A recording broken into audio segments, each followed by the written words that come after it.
안녕하세요. 저는 3살짜리 예쁜 딸을 키우고 있는 40대 여자입니다. 여러분, 어린아이의 눈을 자세히 들여다보신 적이 있으신가요? 저는 어린아이들 특유의 맑고 까만 눈동자를 참 좋아하는데요. 세상에 때묻지 않은 그 눈을 바라보고 있자면 제 마음도 덩달아 맑아지는 기분이 들더라고요. 그런데 그렇게 순수한 아이들이 왜 어른이 되면 때가 묻고 더러워지는 걸까요? 특히나 그 중에서도 유난히 속이 시커먼 사람들이 있잖아요. 저는 오늘 까맣게 오염되다 못해 쓰레기처럼 악취까지 나는 제 동서에 대해 이야기해 보려고 해요. 동서가 저한테 무슨 짓을 했는지, 그리고 그 최후가 어떻게 되었는지 말하고 싶어서 입이 근질근질 하거든요. 그럼 끝까지 잘 들어주셨으면 좋겠습니다. 앞에서 이미 눈치채셨겠지만 저는 아이들을 참 좋아하는 사람이에요. 아마 학창 시절 때부터 그랬던 것 같아요. 동네 애기들만 보면 안아주고 싶고 귀여워해주고 싶고 그랬거든요. 그래서 전 유아교육과로 진학해 어린이집 교사로 취직을 하게 되었어요. 그런데 정말 어린이집에서 일하게 되자 그 해맑은 아이들과 하루 종일 지낼 수 있어서 너무 행복하더라고요. 그때는 아이들이 우는 소리도 시끄럽다기보단 귀엽게 들릴 정도였으니까요. 물론 항상 행복하기만 했던 건 아니었어요. 모든 부모가 다 그런 건 아니었지만 특별히 유난스러운 부모가 몇 있었거든요. 하루는 등원한 아이의 얼굴에 아주 작은 상처가 하나 있길래 아이 어머니께 전화를 드린 적이 있어요. 소윤이 어머님, 소윤이 볼에 작은 상처가 하나 있어서요. 집에서 놀다가 긁힌 건가 여쭤보려고 전화드렸어요. 뭐라고요? 아니 집에선 아무 상처가 없었는데 갑자기 등원해서 상처가 왜 생겨요? 선생님이 손톱으로 핥기신 거 아니에요? 네? 그럴 리가요. 아마 너무 작은 상처라서 어머니께서 발견을 못 하셨던 건가 봐요.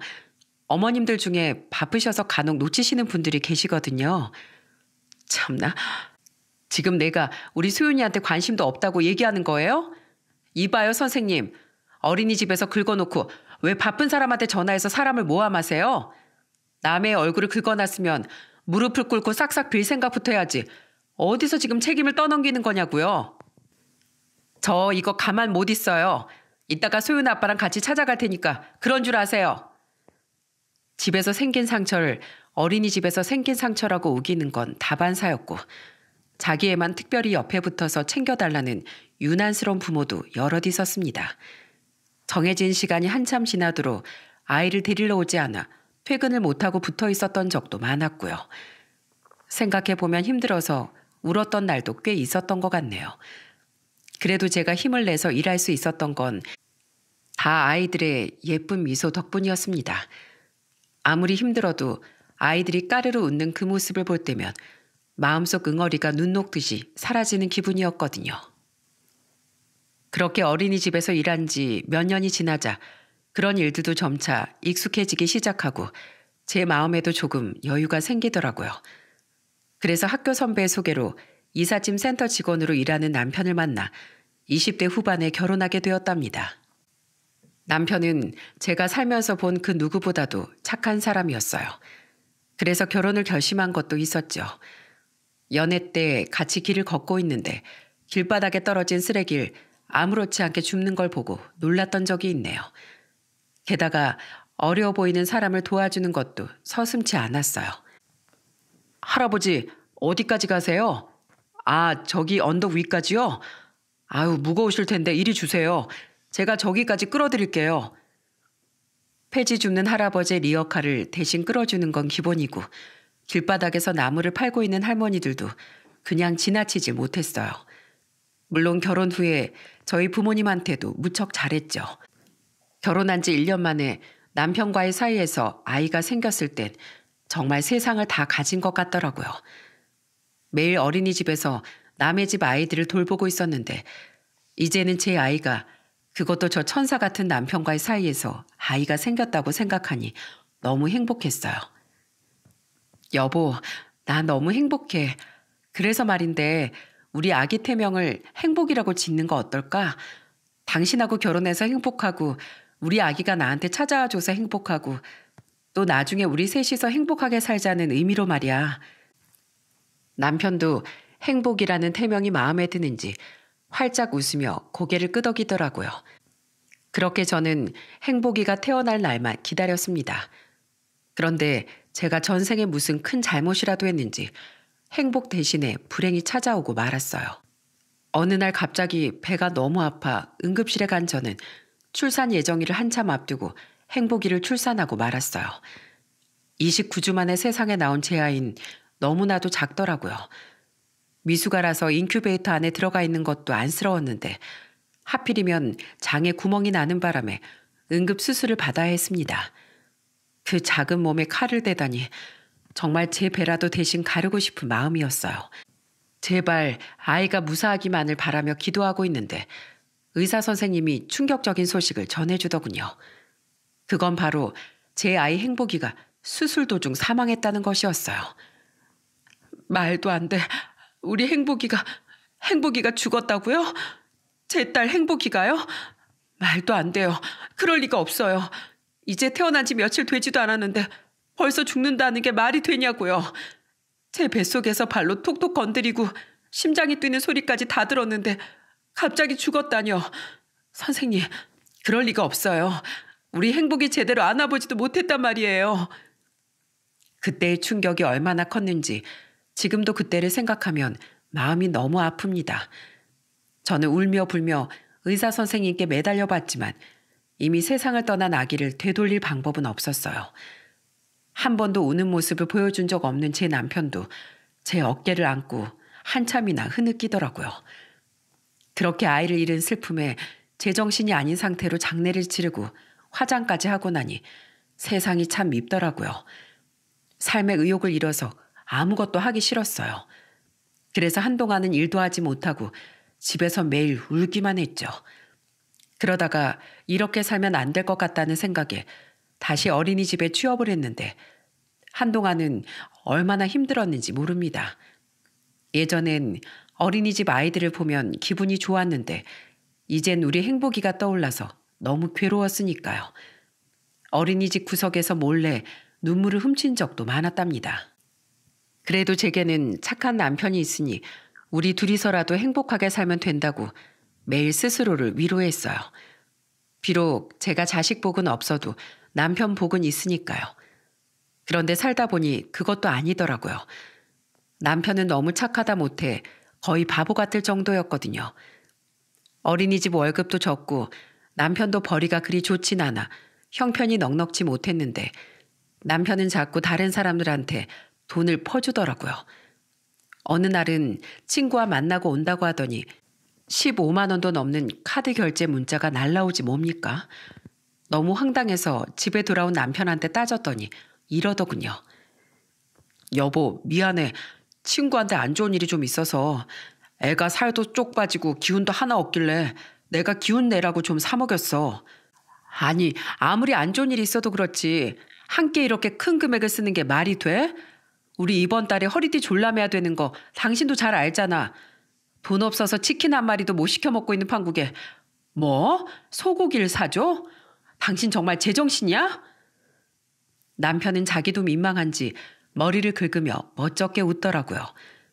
그런데 이런 일이 밥값으로만 끝났으면 얼마나 좋았을까요?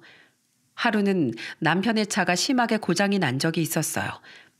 원래도 오래된 중고차여서 상태가 안 좋았는데 이젠 그냥 폐차시키는 게 나을 정도로 완전히 차가 퍼져버렸죠. 그래서 저는 그동안 모아둔 돈으로 차를 바꾸자고 했어요.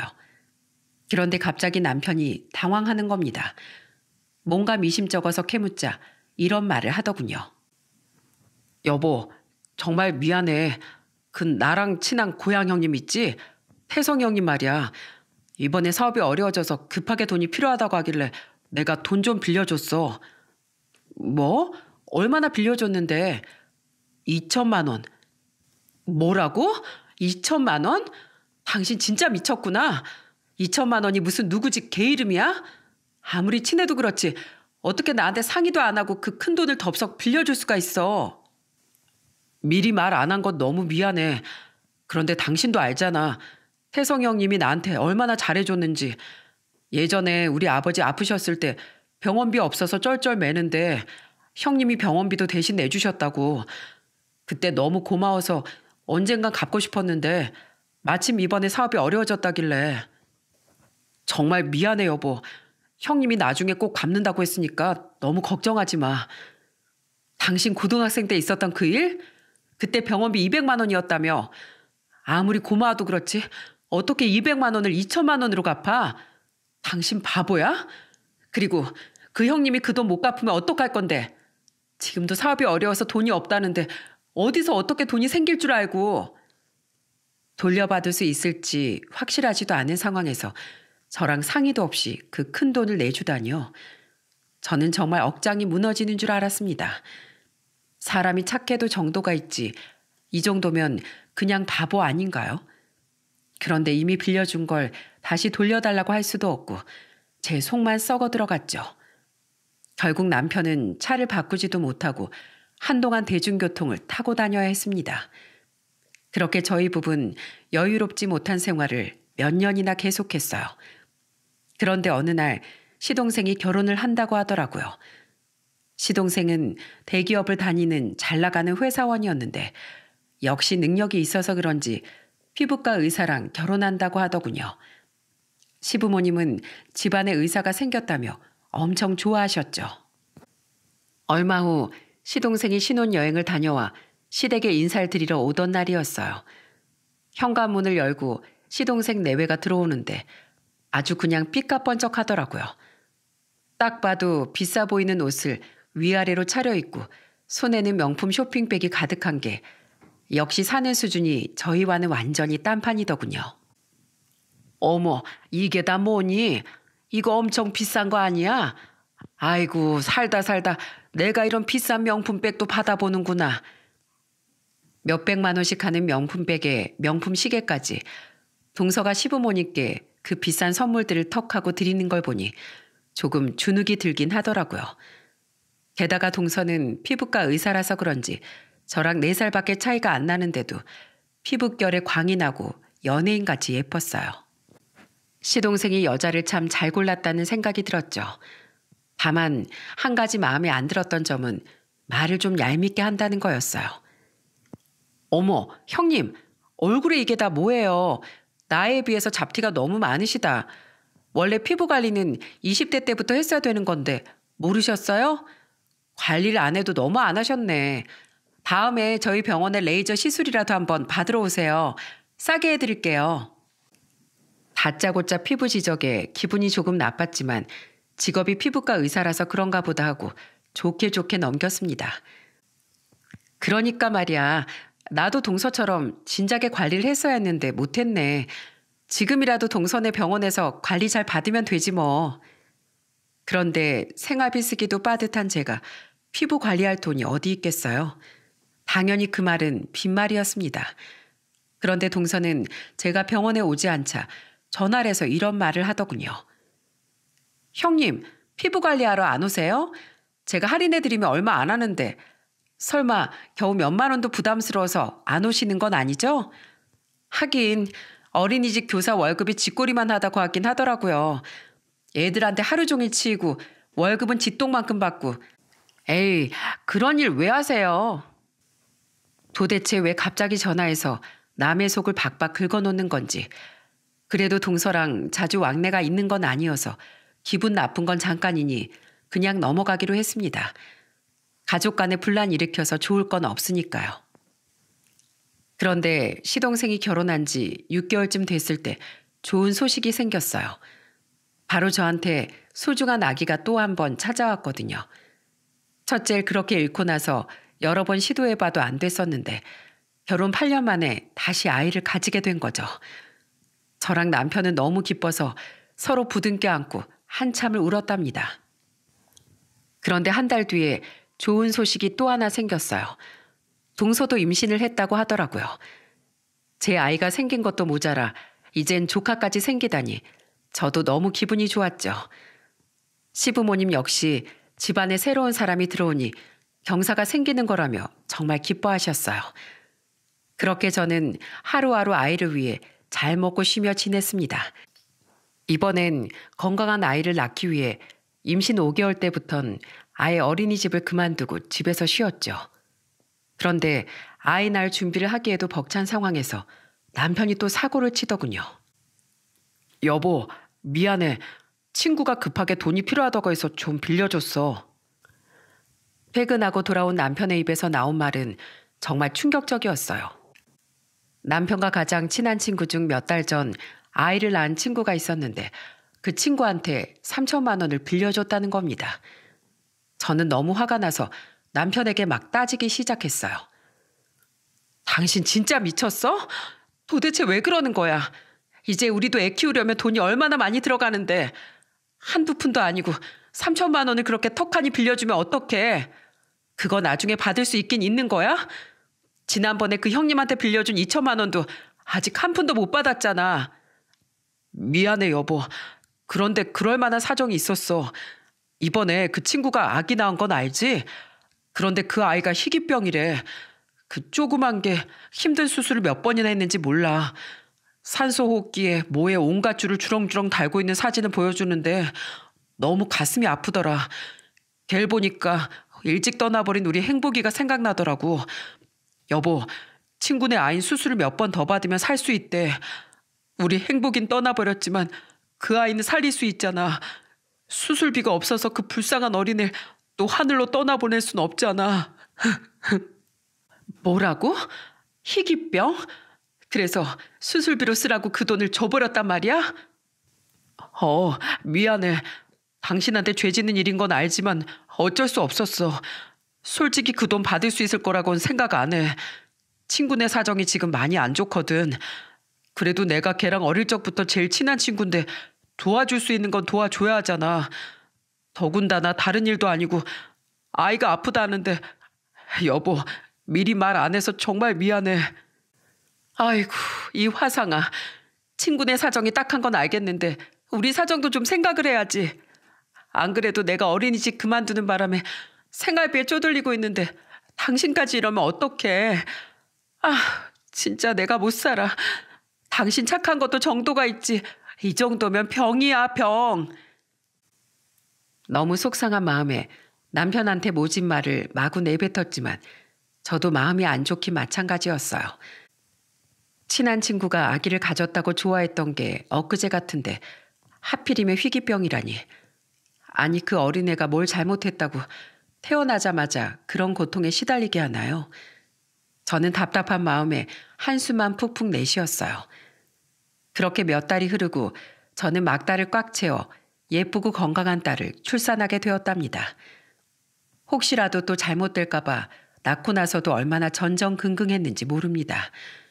다행히 특별한 문제나 이상은 없다고 하네요.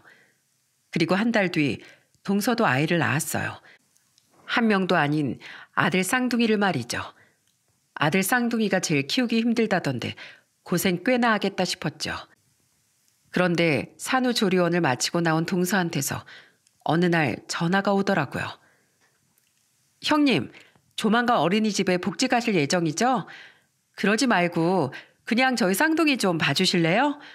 마음 같아선 제가 보고 싶은데 우리 병원에 제가 없으면 안 되거든요. 제가 워낙 실력도 좋고 고급 인력이라서요. 형님은 어린이집 교사라서 애도 잘 보시니까 3명 정도는 거뜬하시지 않아요? 안 그래요?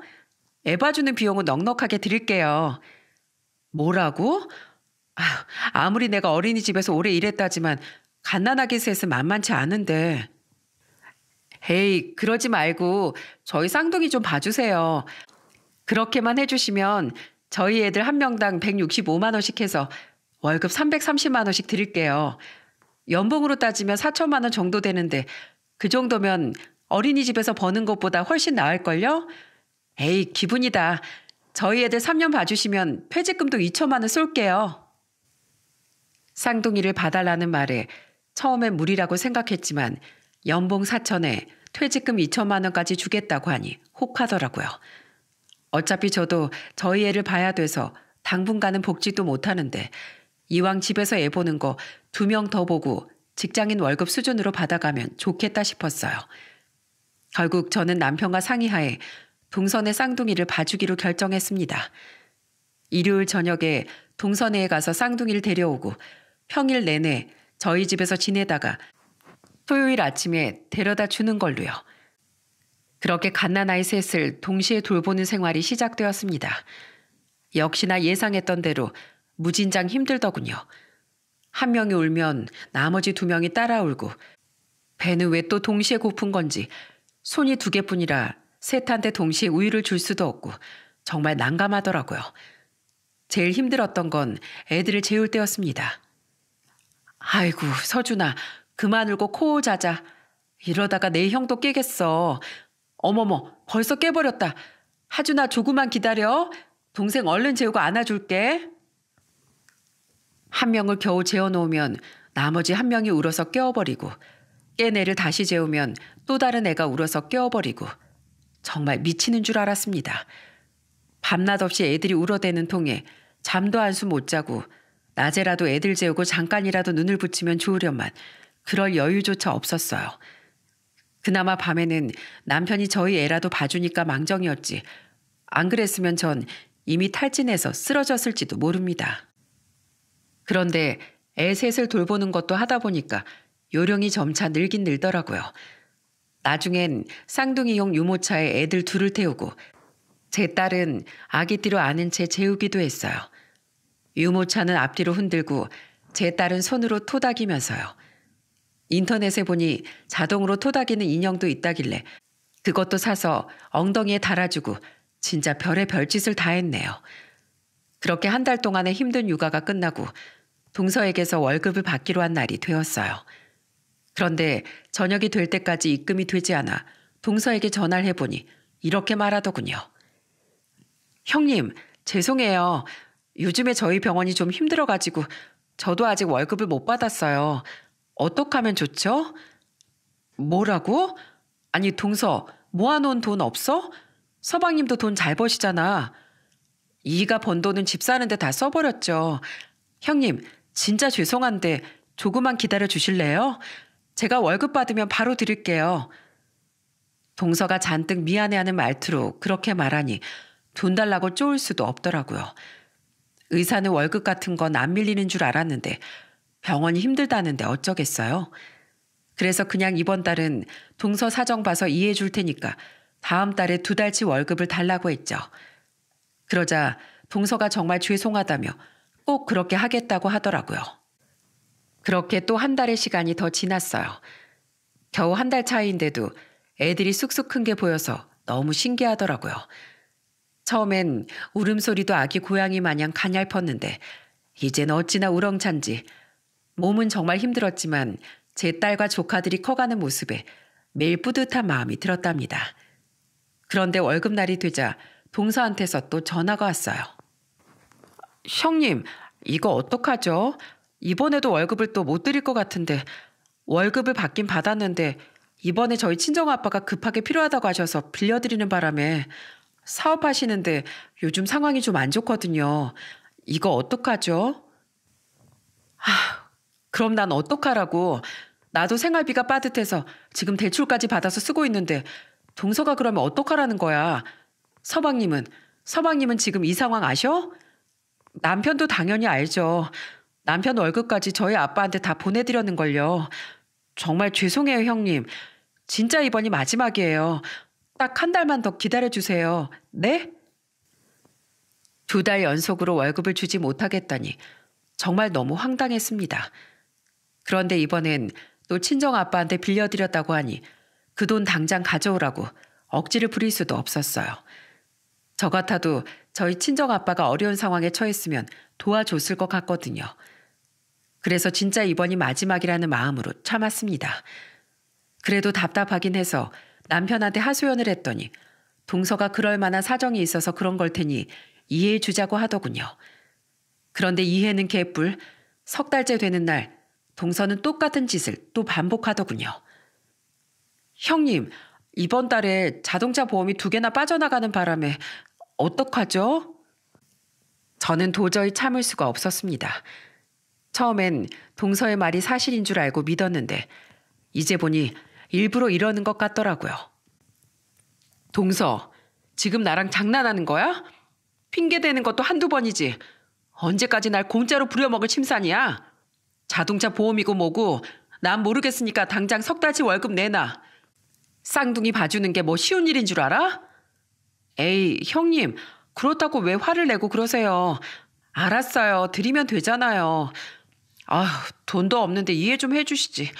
제가 지금 형님 계좌로 입금할 테니까 전화 끊고 확인해 보세요. 잠시 후 정말로 제 계좌에 돈이 들어왔다는 알람이 뜨더라고요.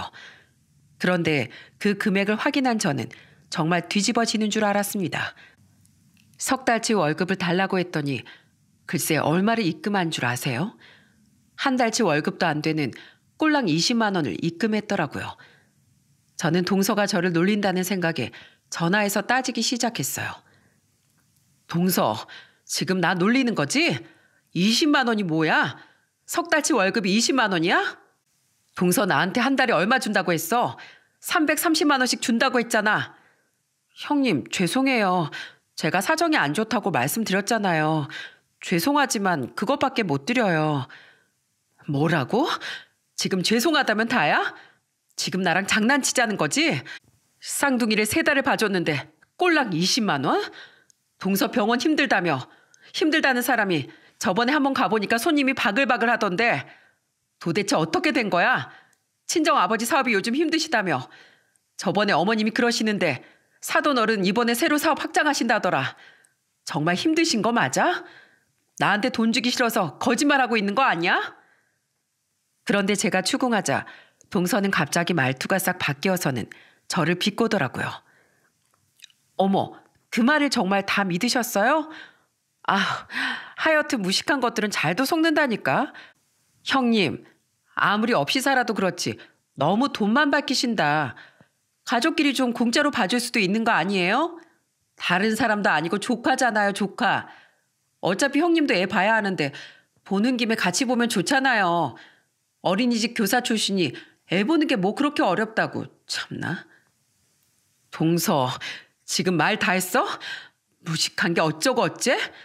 진짜 보자 하니까 네가 나 아주 호구로 봤구나.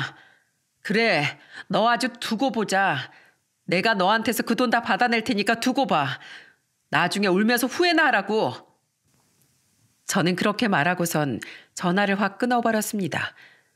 그날은 정말 너무 분해서 잠도 안 오더라고요. 그리고 다음날 저는 딸을 친정에 맡긴 채 쌍둥이를 안고 동서가 일하는 병원으로 찾아갔어요. 역시나 병원이 어렵다는 동서의 말과는 달리 손님이 바글바글 하더군요. 환자분, 저희 병원은 처음이신가요?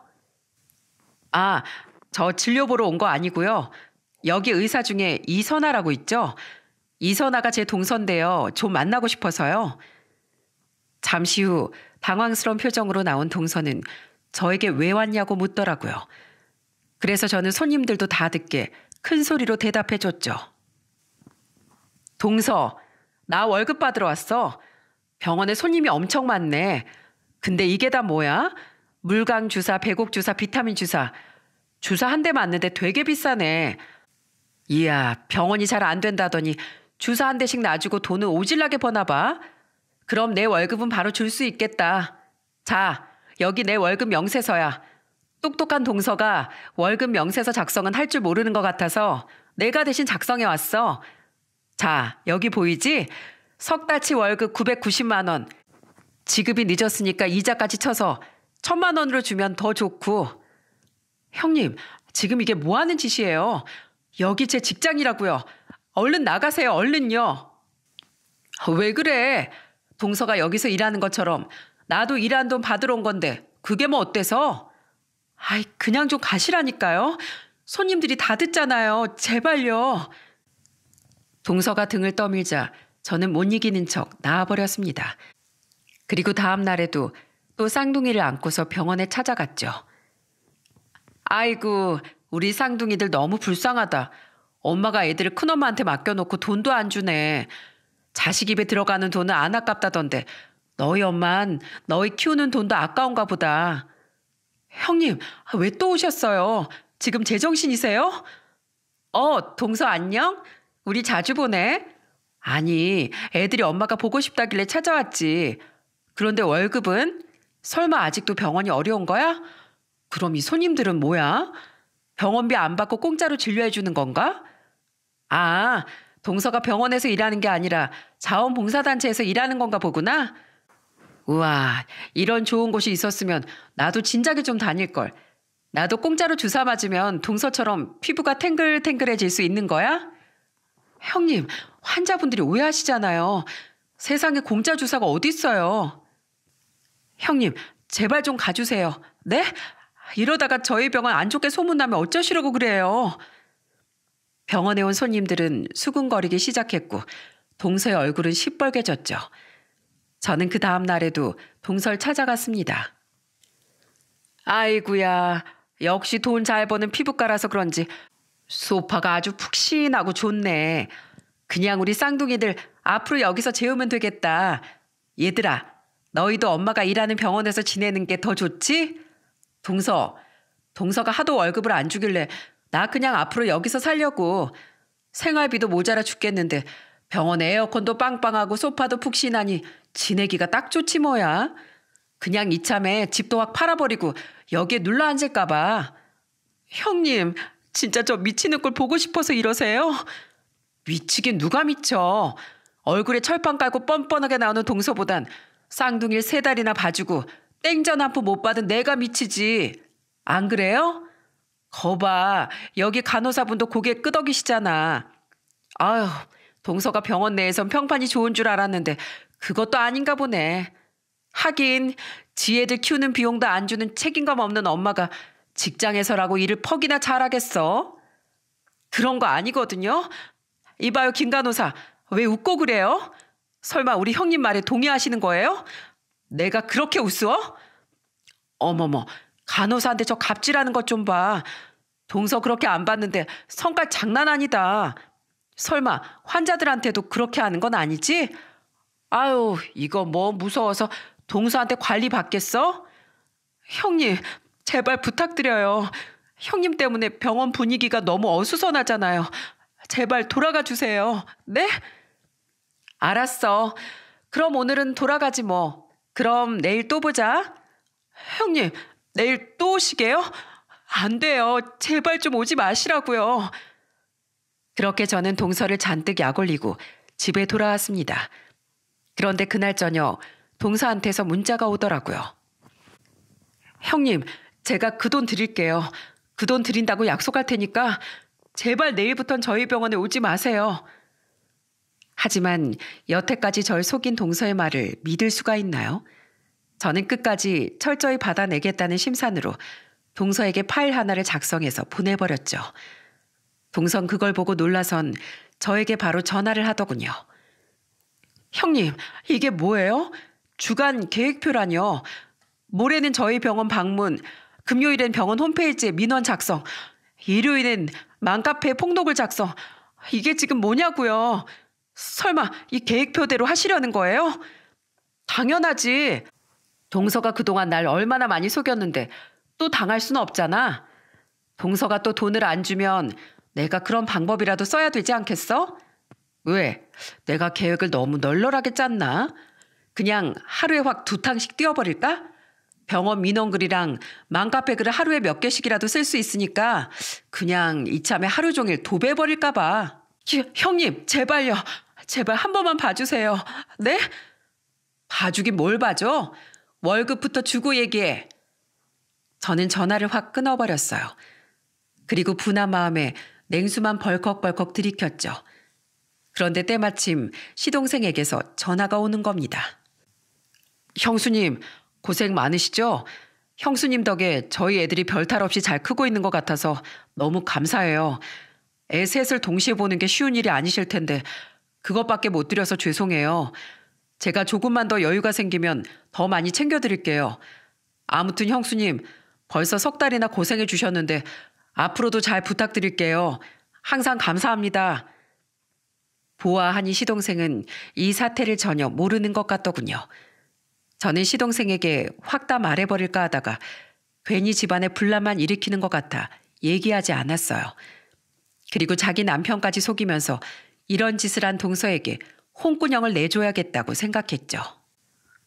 그런데 다음 날 집에서 애들을 보고 있는데 누가 현관문을 두드리더라고요.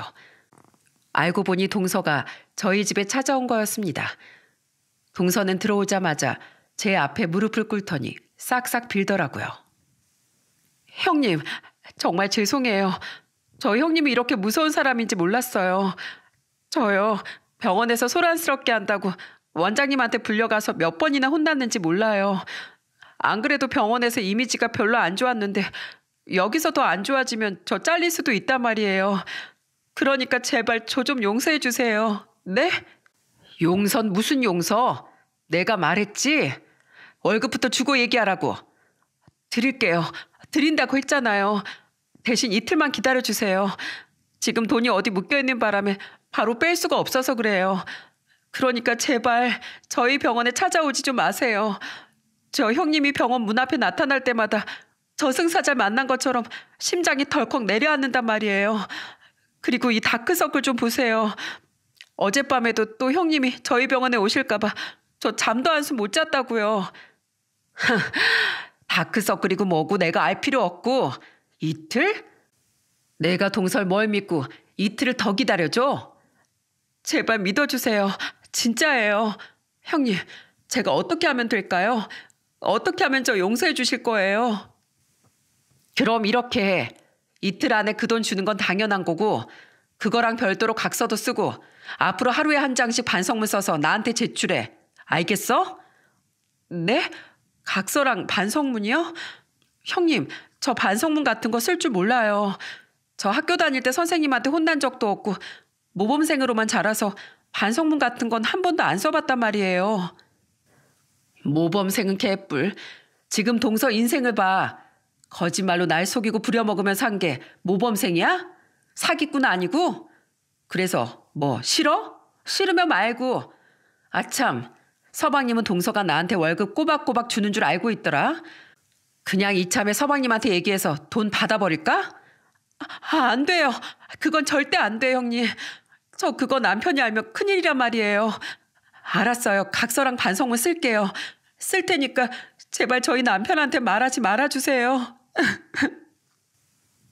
저는 주저앉아 울고 있는 동서에게 종이랑 펜을 가져와 던졌습니다. 자, 각서 뭐라고 써야 되는지 알려줄 테니까 내가 말하는 대로 따라서 써. 첫째, 거짓말하지 않는다. 둘째, 다른 사람을 절대 무시하지 않는다. 여기서 다른 사람은 우리 가족뿐만 아니라 동선의 병원 식구들도 다 포함이야. 알겠어? 네, 알겠어요. 이거 반성하는 자세가 안 되어 있네. 따라 읽으면서 써야지.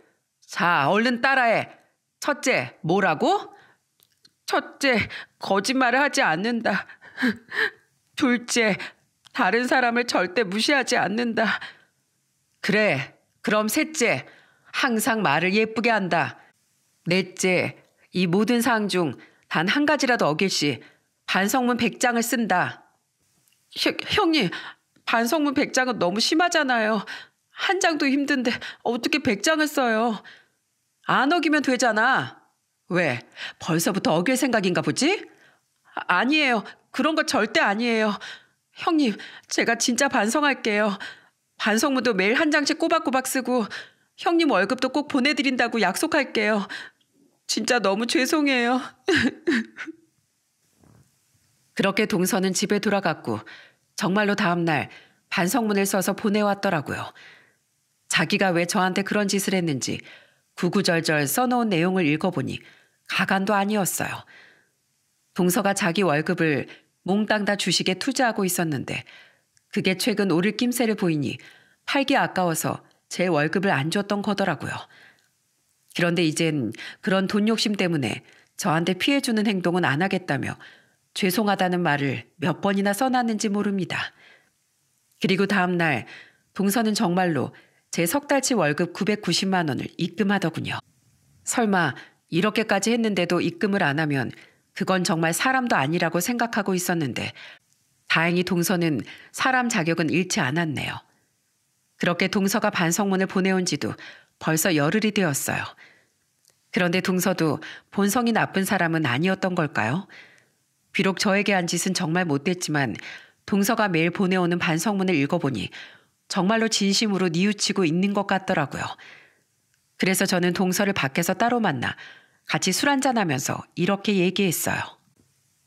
동서, 이제 반성문 그만 보내도 돼.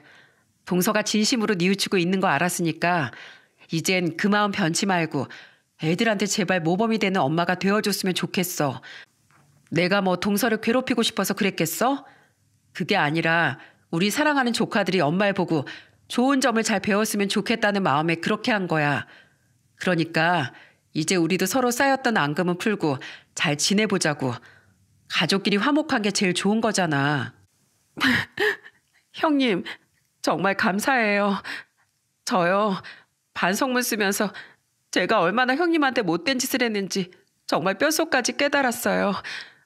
저 사실 어릴 때부터 부모님한테 사랑만 받고 자랐고 혼나본 적도 없이 컸어요. 그리고 의사가 되고부턴 제가 세상에서 제일 잘난 줄 알고 저도 모르게 사람들을 무시하는 버릇이 생긴 것 같아요. 그런데 지금 생각해보니까 제가 너무 이기적이었더라고요. 사회적 위치보단 사람 사이의 존중이 더 중요한 거였는데 제가 그걸 이제야 깨달았어요. 형님, 저 이제 진짜 형님한테 잘할게요. 다신 형님한테 못되게 구는 짓 안 한다고 약속할게요. 형님, 진짜 죄송하고 감사해요. 저는 눈물을 뚝뚝 흘리는 동서를 꼭 안아주었어요. 그 후 저와 동서는 예전과는 달리 서로 끈끈한 사이가 되었답니다. 이제는 쉬는 날에 애들을 데리고 같이 외식도 하고 정말 잘 지내고 있어요. 물론 쌍둥이를 봐주는 월급도 꼬박꼬박 받고 있고요. 그 후 시간이 흘러 애들의 돌잔치가 되었어요. 제 딸과 조카들의 생일이 한 달밖에 차이가 안 나 돌잔치를 같이 치르기도 했죠. 제 딸이 먼저 돌잡이를 하고 나서 쌍둥이가 돌잡이를 시작했어요. 어른들이 막 연필 잡아라, 돈 잡아라 이러고 있는데 글쎄 쌍둥이가 잡으라는 물건은 안 잡고 두 팔을 벌려 저한테 안아달라고 하지 뭐예요? 엄마도 아니고 큰엄마인 저한테 안아달라고 하다니. 돌잔치 온 가족들도 그 모습을 보고 모두 빵 터지고 말았죠. 그런데 동서가 황당해하면서 입을 삐죽 내밀더라고요. 에이, 좀 서운하네. 형님, 이러다가 애들이 저 말고 형님한테 엄마라고 부르면 어떡하죠? 저 앞으로 애들한테 더 잘해줘야겠어요. 이러다가 엄마 자리 뺏기면 너무 억울하잖아요. 그렇게 저와 동서는 사이 좋은 자매처럼 잘 지내고 있답니다. 얼마 전엔 애들 봐준 지 1년이 됐다고 보너스도 좀 챙겨주더라고요. 아참, 그리고 그 사이에 좋은 소식이 또 있었어요. 남편이 어느 날 약속이 있다고 나갔다 들어오더니 3천만 원이 찍힌 통장과 명품 유모차를 떡하니 들고 들어오는 거예요. 여보, 이게 다 뭐야? 아니, 몇 년 전에 내가 돈 빌려드렸던 태성 형님 있잖아. 최근에 사업이 잘 돼서 돈을 많이 벌었다면서 나한테 이 돈을 주더라고. 그때 빌려준 돈은 2천만 원이었잖아. 그런데 웬 3천만 원? 게다가 유모차는 또 뭐고? 형님이 원래 받은 만큼 베푸는 분이시거든. 내가 예전부터 말했지, 좋은 사람이라고. 자기가 어려울 때 도와줘서 너무 고맙다면서 1,000만 원은 감사의 표시로 주는 거래. 나도 안 받겠다고 막 거절했는데 예전에 알고 있던 내 계좌로 그냥 입금해버리더라. 아, 그리고 이건 형님이 우리 사랑의 출산 선물도 못 해줘서 미안하다면서 사준 거야. 너무 비싸 보이길래 집에 오는 길에 검색해보니까 뭔 유모차가 300만 원이나 하더라고. 아유, 아기용품 이렇게 비싼 거 필요 없는데 형님도 참 통이 크시다니까. 솔직히 남편이 그 형님에게 돈을 빌려줬을 땐 받지 못할 거라고 생각했는데 이렇게 더 큰 보답으로 돌아오니 정말 기분이 좋더라고요. 이게 다 남편이 착하게 살아서 그런 거겠죠. 그런데 좋은 일이 또 하나 더 있었어요. 얼마 전에 저희 집에 반가운 손님이 왔다 갔거든요. 그건 바로 남편이 몇 년 전 3천만 원을 빌려준 친구였죠. 남편 친구는 커다란 과일 바구니를 사서 저희 집에 찾아오더니 저희 부부 앞에 무릎을 꿇고 울더라고요. 광희야, 그리고 재수 씨, 정말 고맙습니다. 그때 빌려주신 돈 덕분에 저희 아이 수술 2번이나 더 받고 무사히 회복될 수 있었어요. 아직 완치까지는 아니지만 그래도 이대로 잘 관리만 하면 다른 애들처럼 평범하게 학교도 다니고 할 수 있다네요. 저 정말 아이를 잃는 줄 알고 얼마나 괴로웠는지 모릅니다.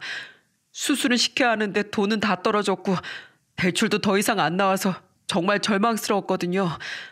그런데 광이랑 재수 씨 덕분에 이렇게 우리 아이가 살 수 있었습니다. 두 분은 제 아이의 생명의 은인이에요. 재수 씨, 이거 받아주세요. 아직 형편이 안 돼서 이것밖에 못 갚지만 돈이 될 때마다 나머지 금액도 꼭 갚을게요. 남편 친구가 준 봉투엔 200만 원이 들어있었습니다. 안 그래도 아이 치료비 때문에 생활에 쪼들린다고 들었는데 이런 돈은 또 어떻게 마련해서 주는 건지. 큰 금액은 아니지만 그 마음이 너무 고맙더라고요. 그리고 저도 첫째 아이를 잃어본 입장이라 그런지 남편 친구가 울면서 아이 얘기를 하는데 정말 제 마음도 찢어지는 것 같았어요. 그때 왜 없는 형편에서도 남편이 돈을 빌려줬는지 이제야 온전히 이해가 되더라고요. 괜찮아요. 그 돈 꼭 안 갚으셔도 돼요. 어차피 우리 사랑의 아빠가 그 돈 빌려줬을 때부터 못 받는 돈이라고 생각하고 있었어요. 원래 친구 사이엔 돈을 빌려주는 게 아니라 주는 거라잖아요. 그래도 그 돈으로 아이가 수술도 잘 마치고 많이 나아졌다고 하니 그것만으로도 충분히 전 보답받았다고 생각해요. 그러니까 앞으로는 돈 생각은 하지 말고 아이가 성인이 될 때까지 건강 유지할 수 있도록 최선을 다해주세요. 같은 부모로서 제가 원하는 건 그것뿐이에요. 고맙습니다. 고맙습니다, 재수 씨. 저 그래도 돈은 갚을 거예요. 시간이 오래 걸릴 순 있겠지만 그래도 꼭 갚을 거라고요. 그리고 응원해 주셔서 정말 고맙습니다. 덕분에 이렇게 용기를 얻고 가네요. 남편 친구가 돌아간 후 저는 남편을 꼭 안아줬어요. 어쩌다 이런 천사 같은 사람이 제 남편이 됐는지 확실히 제가 남편 복은 있다니까요. 여러분, 역시 사람은 착하게 살면 복을 받는 건가 봐요. 그러고 보니 저도 착한 일 하나 한 게 있네요. 인간 말종 수준이었던 우리 동설 사람으로 만들어놨으니까요. 그래도 다 큰 성인한테 반성문을 쓰라고 한 건 좀 너무한 거 아니냐고 하시는 분들도 계실 것 같아요. 그런데 다시 생각해봐도 떠오르는 방법은 그것밖에 없더라고요. 여러분, 제가 그냥 동서한테 돈만 받고 연을 끊는 게 나았을까요? 아니면 반성문이라도 쓰게 해서 지금처럼 사이가 좋아진 게 잘한 선택이었던 걸까요? 저는 당연히 제가 잘했다고 생각하지만 다른 분들은 어떻게 생각하시는지 궁금하네요. 전 앞으로도 동서랑 잘 지내려고요. 애들도 커가면서 서로 점점 더 친해질 텐데 엄마들끼리도 사이가 좋으면 좋잖아요. 그럼 전 이만 여기서 이야기를 줄여야겠어요. 끝까지 들어주셔서 정말 감사합니다.